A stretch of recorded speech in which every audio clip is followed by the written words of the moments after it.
আসসালামু আলাইকুম। মুখে দুর্গন্ধ হওয়ার অন্যতম একটি প্রধান কারণ হচ্ছে মুখ শুকিয়ে যাওয়া। অর্থাৎ যেসব মানুষ পানি কম খায় তাদের মুখ অনেক সময় শুকিয়ে যেতে পারে। তো এই জন্য আপনারা পানি বেশি করে খাবেন। দেখবেন খেয়াল করে যে সকালবেলা ঘুম থেকে উঠলে কিন্তু মুখে দুর্গন্ধ হয়। কারণ কি? কারণ হচ্ছে সারা রাত ঘুমানোর সময় আমাদের মুখটা কিন্তু শুকিয়ে থাকে। এই কারণেই সকালবেলা ঘুম থেকে উঠলে আমরা ফিল করি যে আমাদের মুখে দুর্গন্ধ হয়। এই কারণে বেশি বেশি পানি খাবেন।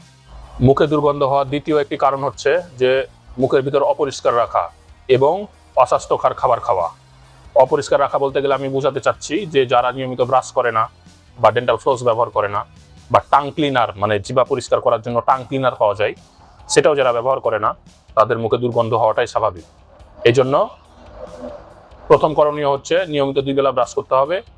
যদি জিহ্বায় জীবাণু থাকে তাহলে টাং ক্লিনার দিয়ে জিহ্বা পরিষ্কার করতে হবে এবং দাঁতের ফাঁকে যেন খাবার খাওয়ার পরে খাবার ঢুকে না থাকে তার জন্য ডেন্টাল ফ্লস ব্যবহার করতে হবে, তাহলে মুখে দুর্গন্ধ হবে না। আর আরেকটি কারণ হচ্ছে যে অস্বাস্থ্যকর খাবার খাওয়া। অনেকে মাদকাসক্ত থাকে, যেমন বিভিন্ন ধরনের মাদক খায়, তাদের মুখে দুর্গন্ধ হবে। অনেক সময় অনেকে ফাস্টফুড আইটেম খায়, পিৎজা বার্গার এই ধরনের খাবার খাইলে দাঁতের গোড়ায় লেগে থাকলে অনেক সময় মুখে দুর্গন্ধ হয়। এই ধরনের খাবার থেকে বিরত থাকতে হবে। আবার এমন সব খাবার আছে যে খাবারগুলো যদি কেউ নিয়মিত খায় তাহলে মুখের দুর্গন্ধ দূর হয় বা মুখটা পরিষ্কার পরিচ্ছন্ন থাকে।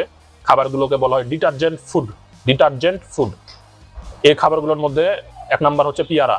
যারা কাঁচা পেয়ারা চিবিয়ে চিবিয়ে খায়, ওই চিবিয়ে চিবিয়ে খাওয়ার কারণে এক প্রকারের মুখের মধ্যে মানে পরিষ্কার হওয়ার মতো একটা ইনগ্রিডিয়েন্ট তৈরি হয়। এটা অনেক গুরুত্বপূর্ণ ভূমিকা পালন করে মুখের দুর্গন্ধ দূর করার জন্য।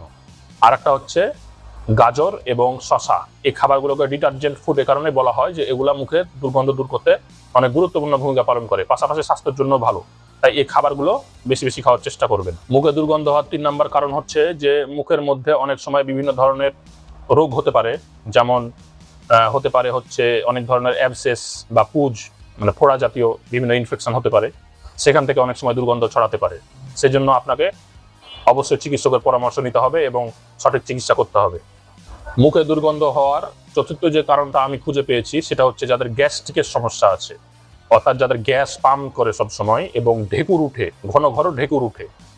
ওই ঢেকুর উঠলে অনেক সময় ব্যাড একটা স্মেল মুখ দিয়ে বের হয়, এটা একটা অন্যতম কারণ হতে পারে। এটার জন্য যাদের গ্যাস্ট্রিকের প্রবলেম আছে অবশ্যই তাদেরকে গ্যাসের ওষুধ খেতে হবে, ভালো ওষুধ খেতে হবে। পাশাপাশি মেথি খাওয়া যায়। গ্যাস ভালো করার জন্য মেথি একটি গুরুত্বপূর্ণ ভূমিকা পালন করে। মূল কথা হলো পেটের গ্যাস নিয়ন্ত্রণ করার জন্য যে ব্যবস্থা নেওয়া যায় সেটা নিতে হবে, কারণ গ্যাস্ট্রিক থেকে মুখে দুর্গন্ধ হতে পারে। অনেক প্রেগনেন্ট মহিলার ক্ষেত্রে মুখে দুর্গন্ধ হতে পারে।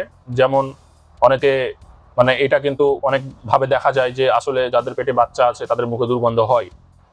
এটার জন্য করণীয় হচ্ছে টুথপেস্ট দিয়ে ব্রাশ যেটা করবে সে পেস্টটা অবশ্যই ফ্লুরাইড যুক্ত পেস্ট হতে হবে, অর্থাৎ সে পেস্টে ফ্লুরাইড আছে কিনা এটা ভালোভাবে চেক করতে হবে। আর একটা বিকল্প ব্যবস্থা হচ্ছে মেশক করা। মেশক করলে অনেক সময় মুখে দুর্গন্ধ দূর হয়। এটার জন্য যে কোনো একটা করাই যায়। মুখে দুর্গন্ধ হওয়ার শেষ যে কারণটা আমি খুঁজে পেয়েছি সেটা হচ্ছে মাড়ি ফুলা রোগ। অনেকের মাড়ি লাল হয়ে ফুলে থাকে, একে বলা হয় জিঞ্জিভাইটিস। এই ধরনের রোগে কেউ আক্রান্ত হলে মুখ ফুলে যেতে পারে, মুখে দুর্গন্ধ হতে পারে।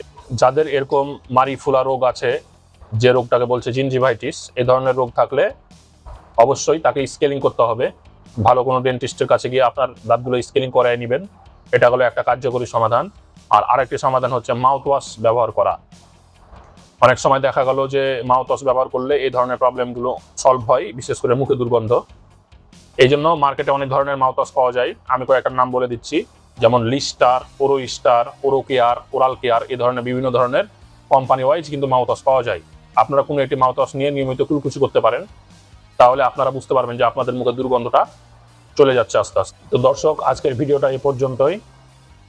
আমার এই ভিডিওটা যদি আপনাদের সামান্য পরিমাণ মনে হয় উপকারী লাগছে বা ভালো লেগেছে, সেক্ষেত্রে আমার ভিডিওটা লাইক করবেন এবং এই ধরনের ডেন্টালের টিপস পেতে আমার চ্যানেলটা সাবস্ক্রাইব করে আমার পাশেই থাকবেন। আমি চেষ্টা করব আমার এই ডেন্টাল চ্যানেলে নিত্য নতুন ডেন্টালের বিভিন্ন টিপস এবং ট্রিটমেন্ট নিয়ে আলোচনা করার। আজকে এ পর্যন্তই। ভালো থাকবেন। আসসালামু আলাইকুম।